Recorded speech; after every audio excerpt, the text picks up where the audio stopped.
अति सर्वत्र व्रजेत, ये बातें आपने ज़रूर सुनी होगी। आपके जीवन में कभी ना कभी ये बात घूमते फिरते पहुंचा होगा।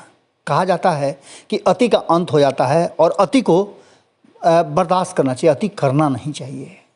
ज़्यादा प्रयोग भी आपके लिए हानिकारक हो सकता है। अब इन सब बातों को लेकर के बिहार की राजनीति किस करवट बैठेगी, और ख़ास करके अगर कहा जाए तो नीतीश कुमार का ये प्रयोग किस करवट बैठेगा, अब इसकी चर्चा शुरू हो चुकी है। लगातार नीतीश कुमार अपने संगठन को लेकर के और अपनी रणनीति को लेकर के बदलाव कर रहे हैं। अब ये बदलाव किस लिए कर रहे हैं, हमने जो हमारी छोटी बड़ी समझ ये थी, उस समझ के हिसाब से हमने आपको लगातार बताया है। हम ये भी बताए हैं कि नीतीश कुमार अपनी शक्ति संचय करने और अपने आप को मजबूत बनाने में लगे हुए हैं। अब इसके मायने क्या हैं, नीतीश कुमार आगे करेंगे क्या, ये तो खुद नीतीश कुमार ही जानते हैं। और नीतीश कुमार भी क्या हम कहें, नीतीश कुमार की टीम जिस तरह से काम कर रही है वो सीधी तौर पे इशारा कर रहा है कि नीतीश कुमार कोई बड़ा गेम प्लान कर रहे हैं। इससे इनकार नहीं किया जा सकता है, क्योंकि लगातार न तो कोई चुनाव दूर दूर तक नज़र आ रहा है और न ही नीतीश कुमार अपनी पूरी शक्ति के साथ होने वाले 5 राज्यों में चुनाव लड़ेंगे, और ना नीतीश कुमार ने ये फाइनल कर लिया है कि वो लोकसभा का चुनाव प्रधानमंत्री के उम्मीदवारी के रूप में लड़ेंगे। इन सारी बातों की तरफ से कहीं ना कहीं नीतीश कुमार ने चुप्पी साध रखी है। हालांकि एक सवाल खड़ा हुआ था कि नीतीश कुमार को प्रधानमंत्री बनाया जाए, और इसके लिए उनके विरोधी भी उनके समर्थन में उतर आए थे। लेकिन इन सब के बीच में क्या नीतीश कुमार जो परिवर्तन कर रहे हैं, लगातार जो संगठन में सुधार कर रहे हैं, उसके पीछे उनकी मंशा वही है जो हम लगातार चर्चा कर रहे हैं, या फिर राजनीतिक गलियारे में जो चर्चा हो रही है? इन सारी बातों को अगर देखा जाए तो बिहार विधानसभा चुनाव के बाद मुख्यमंत्री नीतीश कुमार लगातार जेडीयू में आमूलचूल परिवर्तन करने में लगे हुए हैं। जहां उन्होंने अपने कोर वोट बैंक को साधने का एक बड़ा प्रयास किया था। उन्होंने लौह समीकरण को, कुर्मी और कुशवाहा को साधने का लिए जो एक बड़ा प्रयास शुरू किया था, उस प्रयास में तो वो सफल रहे। कहीं ना कहीं संगठनिक रूप पे उन्होंने बड़ा बदलाव किया था, और लौह समीकरण को साधते हुए उन्होंने उसी हिसाब से कहीं ना कहीं आरसीपी सिंह और उमेश कुशवाहा को बड़ा जिम्मेवारी देकर के पूरा किया था। इससे साफ लग रहा था कि नीतीश कुमार लौह समीकरण की तरफ बढ़ रहे हैं और इस समीकरण को एक बार साधने में लगे हुए हैं। जब उन्होंने उपेंद्र कुशवाहा को अपनी टीम का हिस्सा बनाया और अपने करीबियों में शामिल कर लिया, तो ये बात पक्का हो गया कि जहां निचले स्तर पर वो राष्ट्रीय अध्यक्ष के रूप में आरसीपी सिंह को बड़ा जिम्मेवारी दे दिए हैं, वहीं प्रदेश स्तर पर उमेश कुशवाहा को देने के बाद वो खुद मुख्यमंत्री के रूप में लौह समीकरण के साथ साथ उपेंद्र कुशवाहा को ला करके बड़ा गेम प्लान रच रहे हैं। और ये बिहार की जनता को और खास करके लौह समाज के लोगों को ये बताना चाहते हैं कि वो एक बड़ा गेम प्लान कर रहे हैं। इन सारी बातों के बीच अचानक से आरसीपी सिंह केंद्रीय मंत्रिमंडल में शामिल हो जाते हैं, और कहा जाता है कि नीतीश कुमार के कॉन्सेंट के बिना आरसीपी सिंह ने केंद्रीय मंत्रिमंडल में अपना हिस्सेदारी ले लिया है। इसके बाद नीतीश कुमार और आरसीपी सिंह के बीच में कोई बड़ी बातचीत या एक दूसरे के आमने सामने आपने बैठते हुए किसी तरह की कोई मीटिंग करते हुए नहीं देखा होगा। इन सारी बातों को लेकर के अब ये चर्चा होने लगी थी कि कहीं ना कहीं आरसीपी सिंह से नीतीश कुमार नाराज चल रहे हैं। अब ये नाराजगी तब और ज़्यादा मुखर होकर के आ गई जब आरसीपी सिंह केंद्रीय मंत्रिमंडल में शामिल होने के बाद पटना आए, और उसके पहले पोस्टर लगे थे। पोस्टर में कहीं ना कहीं जो राष्ट्रीय अध्यक्ष बनाए गए थे उनका भी तस्वीर था वो भी गायब कर दिया गया था।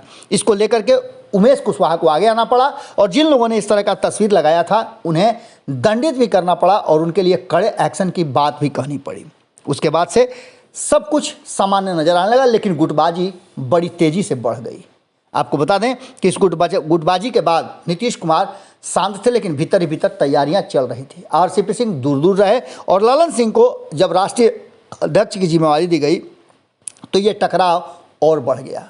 जहां ललन सिंह ने उनके पटना आने पर जिस तरह का कार्यक्रम किया गया था, इससे कोई इनकार नहीं कर सकता है, और उसी तरह से उस कार्यक्रम को पीछे छोड़ने के लिए जिस तरह से आरसीपी सिंह समर्थकों ने कोशिश किया, ये बातें इस बात की तरफ दिखा रही थी कि 2 गुट तैयार हो गए हैं। हालांकि इसके अलावा भी कई गुट थे।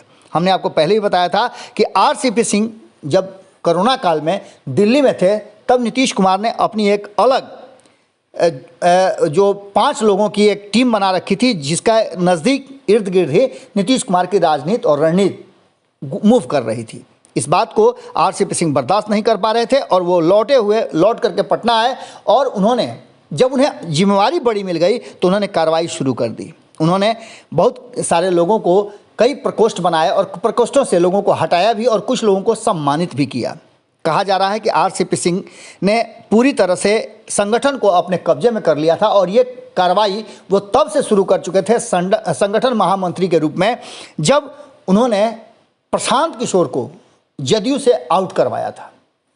नीतीश कुमार के सॉफ्ट कॉर्नर में कहीं ना कहीं प्रशांत किशोर के प्रति एक बड़ी जो कहा जाता है कि संवेदना थी, एक बड़ा उनके लिए जो उनका मन था वो कहीं ना कहीं प्रशांत किशोर को छोड़ने के लिए तैयार नहीं था। लेकिन आरसीपी सिंह के कारण छोड़ना पड़ा, पार्टी भी चलानी थी और इस बात को लेकर के लगातार आरसीपी सिंह पर दबाव भी बन रहे थे कि आरसीपी सिंह कहीं ना कहीं पार्टी फंड का जुगाड़ अलग अलग तरीके से करते हैं। इसका आरोप हमेशा आपने देखा होगा विरोधी लगाते रहे हैं, यहाँ तक कि आरसीपी टैक्स की भी बात विरोधी करते थे और लगातार आपने तेजस्वी यादव के मुंह से ये बात सुनी भी होगी।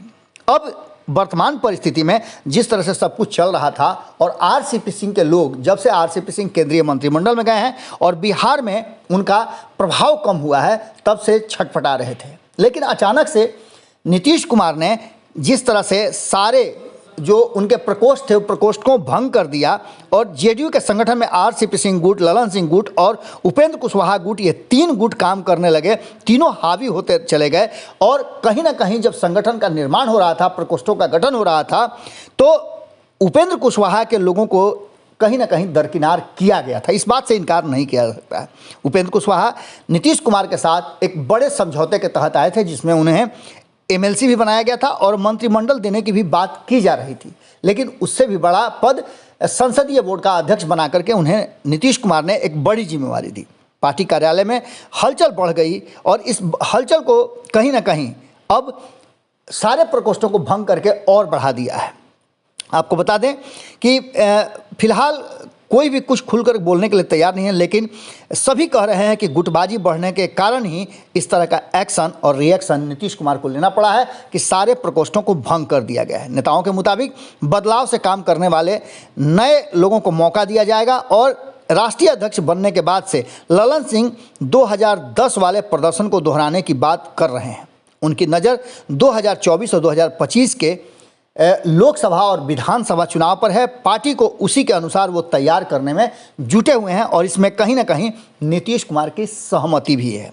आपको बता दें कि जेडीयू नेता और बिहार में कई ऐसे मंत्री हैं नीतीश सरकार में, वो भी कहीं ना कहीं इस बात को लेकर के ललन सिंह के तरफ झुकाव ज़्यादा दिखा रहे हैं कि ललन सिंह पुराने नेता हैं और राजनीति के उन्हें सारे गुर आते हैं। विरोधियों पर कैसे हमला करना है और साथियों के साथ किस तरह से सामंजस्य बिठाना है, ये अच्छी तरह से ललन सिंह को पता है। आरसीपी सिंह के बारे में कहा जाता है कि वो कारपोरेट क्षेत्र से आते हैं और ऐसी स्थिति में उन्हें राजनीतिक सोच समझ थोड़ी अलग हो सकती है और ऐसी स्थिति में पार्टी को नुकसान हो रहा था। इन सारी बातों को लेकर के जेडीयू में हलचल तो बढ़ गई है और प्रकोष्ठों के भंग होने के बाद से एक बार ये कहा जा रहा है कि कहीं ना कहीं गुटबाजी चरम पर है। अब ऐसी स्थिति में अगर नीतीश कुमार का ये प्लान है तो कहीं ना कहीं नीतीश कुमार का ये प्लान पूरी तरह से अगर सफल माना जाए तो ये शायद जल्दबाजी होगी, क्योंकि पार्टी के भीतर टकराव की स्थिति आ गई है और इस टकराव में नीतीश कुमार को इसके खामियाजा भी भुगतने पड़ सकते हैं। भारी पड़ रहा है कहीं ना कहीं नीतीश कुमार का ये दाव और हो सकता है कि अगर ये दाव सही नहीं बैठे तो उनकी कुर्सी भी इस टकराव को ले सकती है, छीन सकती है या उनसे दूर कर सकती है। क्योंकि एक तरफ जहां विपक्ष पूरी मजबूती के साथ तैयार है, नीतीश कुमार का इंतजार कर रहा है कि कब उनकी पार्टी के अंदर में भंडोल हो, वहीं भारतीय जनता पार्टी भी ऐसा कोई स्थिति पैदा होता है जिसमें पार्टी के भीतर गुटबाजी होती है और विखंडन की स्थिति आती है, नाराजगी बढ़ जाती है, तो भारतीय जनता पार्टी भी पीछे नहीं हटेगी। और कहा तो ये जाता है कि आरसीपी सिंह भारतीय जनता पार्टी के बहुत करीब हैं। ऐसी स्थिति में जनता दल यूनाइटेड में अगर कोई बड़ा विस्फोट हो जाए, उसे रोकने में नीतीश कुमार कितना सक्षम होंगे, इस पर भी सवाल खड़े होते हैं। हालांकि ललन सिंह और नीतीश कुमार को कहा जाता है कि बिहार की राजनीति में कहीं ना कहीं एक बड़े मोहरा हैं और आने वाली बिहार की राजनीति को अच्छी तरह से परख और पढ़ रहे हैं।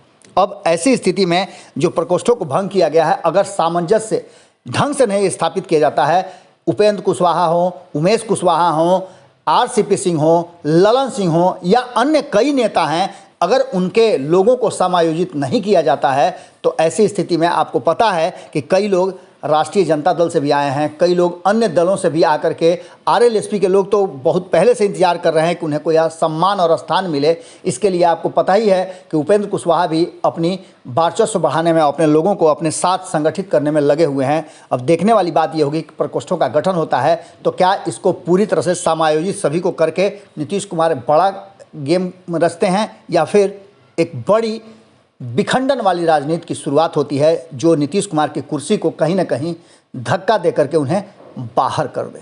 जुड़े रहेगा भारत लाइव के साथ, खबरें लगातार जारी है। बहुत बहुत धन्यवाद, नमस्कार। अगर ये वीडियो पसंद आई और वह बिहार के राजनीति और बिहारियत से सरोकार रखेनी तो सब्सक्राइब बटन दबा के चैनल के सब्सक्राइब कर ली। ओजे एगो घंटी बा, ओकरा बटन दबा देला से कुल सटीक और मारक खबर रुआ मुफ्त में मिल जाई। अगर रुआ पत्रकारिता के हमनी के नया प्रयोग में सहयोग कर चाहतानी तो ज्वाइन बटन दबा दी। पेटीएम नंबर नोट कर ली 9386816700। धन्यवाद।